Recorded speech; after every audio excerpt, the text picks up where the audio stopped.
मिल्कीपुर में दोबारा होंगे उपचुनाव। चुनाव आयोग ने लिया बड़ा फैसला। जी हाँ, नमस्कार। नेक्स्ट 9 न्यूज पर आपका बहुत बहुत स्वागत है। और इस वक्त की सबसे बड़ी खबर आ रही है मिल्कीपुर से। और मिल्कीपुर ये वही सीट है जहां पर अवधेश प्रसाद पहले विधायक हुआ करते थे और 2024 में अयोध्या से सांसद चुने जाने के बाद में ये सीट खाली हो गई थी और यहाँ से उन्हीं के बेटे अजीत प्रसाद चुनावी मैदान में थे।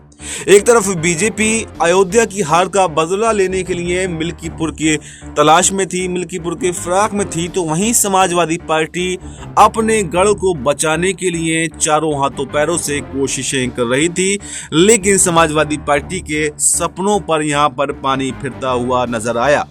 एक तरफ 2024 के लोकसभा चुनाव के बाद में अति उत्साहित समाजवादी पार्टी जो 2027 में अपने आप को उत्तर प्रदेश की सत्ता पर आते हुआ देख रही थी, कहीं ना कहीं उसमें भी बड़ा जो खेल अब होता हुआ दिखाई दे रहा है। क्योंकि अभी जो उपचुनाव हुए थे उसमें भी 9 में से 7 सीटों पर बीजेपी ने अपना कब्जा जमा लिया और एक सीट, अब ये मिल्कीपुर की सीट भी बीजेपी ने जीत ली, यानी कि 8 सीटों पर बीजेपी ने बड़ी जीत हासिल की है। तो अब 2027 के लिए समाजवादी पार्टी की राहें जो हैं वो आसान नहीं होने वाली हैं, क्योंकि ये करारी हार और अपने गढ़ों में हार, कई ऐसे गढ़ हैं जो समाजवादी पार्टी अपने गढ़ भी हार गई है। और गढ़ों के हारने का मतलब सीधा सीधा यही होता है कि अब आपका कोई भी जो प्रतिनिधित्व वहां करने वाला है या कोई भी जन आधार आपका पार्टी का है वो वहां से समाप्त हो रहा है।